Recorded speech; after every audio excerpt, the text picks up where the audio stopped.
Hey guys, THUNDERSTUD here, and today we are trying a fresh new archetype called Dinomist. We got a new mini box, something about infinity. We got two new super rares. They are Dinomist, a bunch of rares. There's even some normal. They released a bunch for this archetype, and it's honestly not that bad. Just the one surprising part is they didn't release any real boss monsters. Correct me if I'm wrong, maybe it's like Sylvan's and I overlooked their boss monster, but they don't have any level 5 XCs, they don't have any level 4 XCs. They have access to both those pools, but I'm not seeing any boss monsters, but that's okay. We're going with the 5 XCs because that's what our super rare is, and 5 has some pretty good monsters. I mean, Cyber Dragons gets there better now, but we can still use our Keeper of Armageddon as a more dynamic play to destroy things out the field, because that's virtually the only thing this archetype's missing. They have a lot more. They have swinging potential, where I think our super rare, if you attack, you can make a second attack on a monster and do pierce, or you can return a card on their field to the deck or from their hand to the deck. Strong little monster, 2400, 5-star, 6 scale. Then we have Ceratops. He can special summon if you have another Dinomist. Pretty cool. He's only 2100. Their pendulum monster, or no, sorry, he's, if all monsters have to be Dinomist. Only 2100, still level 5. This boy is 2500, a 3 scale. He was a 3 scale. He can tribute a Dinomist monster at any time. Then he can attack directly, or he can make a second attack during the battle phase. It says each battle phase, but we're at one battle phase right now. Then we got another 6. This is our weakest one at 2100. If you control, or if you don't have him in your monster zone and your opponent controls the highest attack monster, you can special summon this card. Pretty niche and random, but pretty much if your opponent has a monster and you have no monsters, you can special summon this card, like a Cyber Dragon or something, but he's only 2000. It's important to keep these Dinomist cards. For one, we can search them with Dinomist Charge. We add a Dinomist. And then the second part is very, very important. Once per turn, if a Dinomist card is added from the field to your extra deck face up. So essentially they get destroyed as a pendulum monster somehow, or a pendulum card, and then they're sent to the extra deck. You get to just add it to your hand. An amazing amount of synergy with these inherent effects, because their pendulum effects are level 6, or scale 6 boys. Once, while this card is in your pendulum zone, you can negate an activated card effect that targets another Dinomist card. Then you destroy this card. When this card destroys itself, while you have charge on the field, it goes right back to your hand, and you just stopped a targeted negate. Very, very strong, all just for being in your pendulum zone. Then we have 3s. If another Dinomist you control would be destroyed by battle or card effect, you can destroy this card instead. And when you destroy this card instead, while you have charge, it comes right back to your hand. So virtually free on your opponent's turn. Very, very strong stuff. And like I said, these boys match. So the 6, negate a target. The 3 can't be destroyed. Crazy strong synergy, crazy strong combos when you have this popping off, guys. It's a real aggressive deck.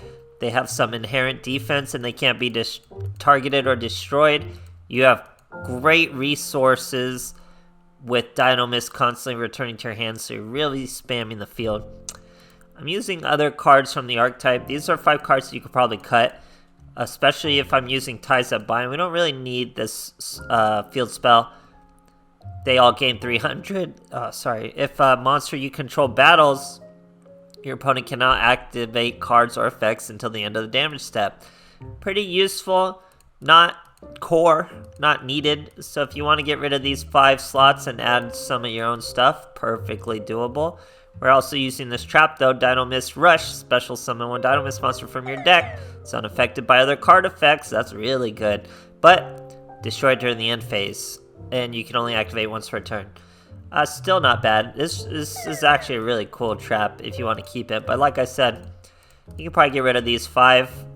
Keep these boys. These are all core. You could even go with level 4 pool if you want. I don't think it would be as good but you could do it. So I was surprised by how good this archetype was. I was reading them, I was like, I don't think they're going to be very good. I think it's going to be like Ignites. But no, this spell card really makes all the difference. You really want that starting in your hand. So yeah, very cool, interesting little pendulum archetype. Definitely will be able to streamline it later, like I said, with those 5 cards and stuff like that that we don't really need. So let me know what you guys are jumping into the box, what you want to see, and thanks for watching, guys. Alright, here we are facing a decline on a win streak. I'm about to go ahead and crack that 6 win streak for him. We got charge and a bunch of monsters. That's really all you need. He's starting with Swirl Slime, going right into a King Genghis. Then Swirl Slime brings out Kepler. That brings out the Tuner. Kepler does a search of Dark Contract.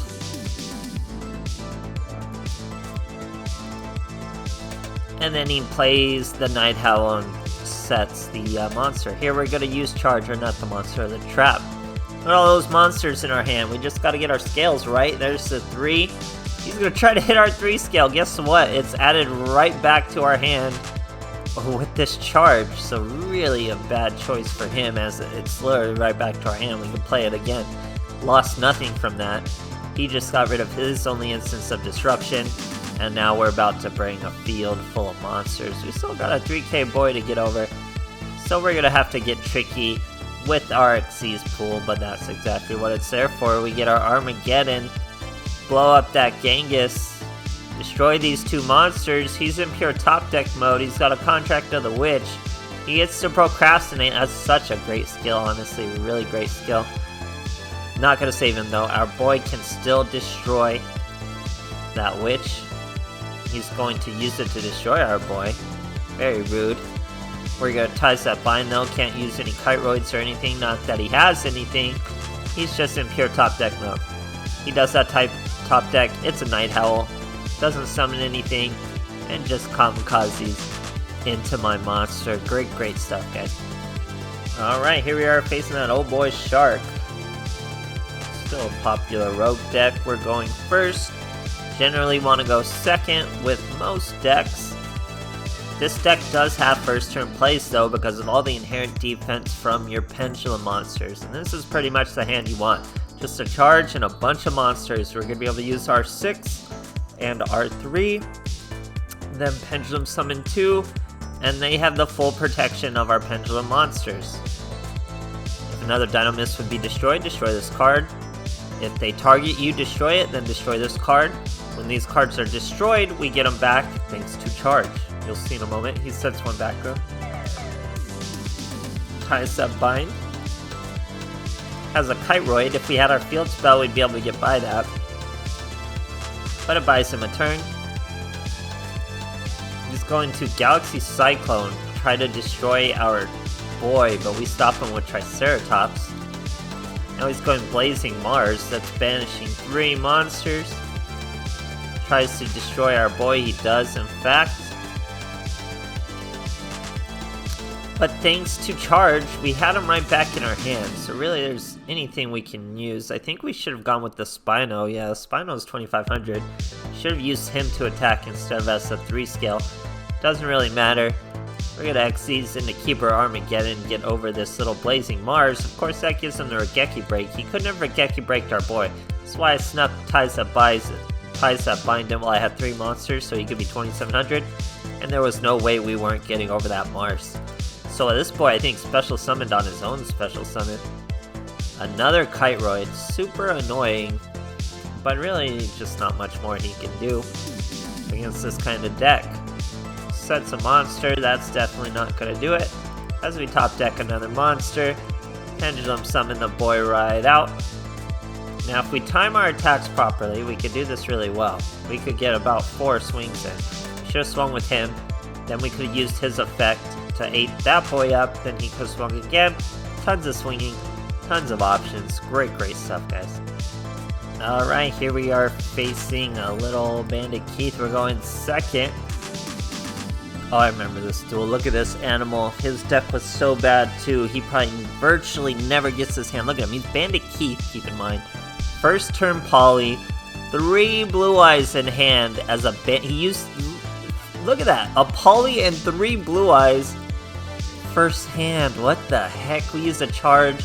We have so many monsters. We're gonna have to get a little fancy with our Xyz pool to bring out the Keeper to destroy this Neo Blue Eyes. I just can't believe this guy's hand. Sorry, my dude. First turn Neo Blue Eyes Ultimate. Just 3 Blue Eyes and a Poly in hand. Isn't that bananas? Sadly, Keeper doesn't want any of it. We're able to destroy the boy outright, and he takes the L. Crazy duel, guys. Alright, here's a Jack Atlas. We're going second on a tiny little win streak. See what our boys got for us. We got a Dinomist Rush. Rex Brachio, he's setting 2 back row. We're gonna set our Rush. Boom, boom. 2 out. Guess what this animal tries to do? He thinks he can just treacherous trap full of my boys. Brachion says nope. Ties that bind. Ties for lethal. No treacherous for you, my boy. Great stuff, guys. Alright, here we are facing a Yami Yugi. We're on a bit of a win streak. Gonna catch that rank up. He's got no extra deck over there. We got our Dinomist Rex. We got Spinos. We got Charge. We gotta show him the charge. We search Brachion. Spinos. That is T-Rex. Or just Rex. Now he's protected from targeting. He's protected from destruction in any form. This boy's using Power of the Guardians. Pretty weird. He puts 2 counters on this boy. Now we get our spell card. That means he can't really use Power of the Guardians, but he's still able to use his protection of destruction by removing counters off his skill Dark Magician. So that's after that. I guess that takes place after the damage phase. That's why it's still able to go, but he doesn't gain any attack from the Power of the Guardians because of our field spell. But he can still save himself thanks to the counters on this Magician. It's a little weird. You really don't see weird interactions like that. So I can just swing fully. He doesn't gain anything. He's going to try to Destiny draw again, then passes his turn. Finally get another monster. We have way too many spell cards, spell and trap cards here in our hand. We're gonna Ties that bind. Swing with this boy first. I actually messed this up. So we should have swung with him first. Or no, how should we have done this? We swing with him. Actually, no, this was fine. We're discarding from his hand. Once we tribute him, we get to add the Spinos back to our hand. Now he's gonna Kamikaze into our boy and let him finish him off. All thanks to Charge, though. We still have a field full of monsters. Can you guys believe this? Just a crazy amount of damage. Even if he had a Kiteroid, we're still getting by him with this field spell. Great stuff, guys. Alright, here we are facing a Yami Merrick. We're on a 4 streak. I think this was a completely different streak than the last one we had here. Our boy's showing balance. We got Dinomist Brachion. We got our charge. He sets 2 back row. We got another monster. It's just what we need. Charge obviously lets us search another monster. We search our Rex. Throw a Brachion. Throw a Spinos. Use our field spell. Bring out the Rex. Our boy's trying to Forbidden Chalice us. He's hoping I will use my target negation. I won't, because we can just save it for next turn. Then he just has to pass eventually, and then just scoops. Really just hoping to break our negation there, but we didn't fall for it. So, I like this archetype, guys. It really just comes out of the box ready. It has first turn protections where it can't be targeted, can't be destroyed. That's very good. Second turns are obviously wild. You can get extra swings in. You can get direct swings. You get big old monsters. You get the 5x's pool. Lots going on. Lots of deeper support with the spell or the field spell and the trap card. Very cool archetype. They need boss monsters. Where are their Xyz boss monsters? Where are they? Let me know. Let me know what this archetype's missing. And thanks for watching.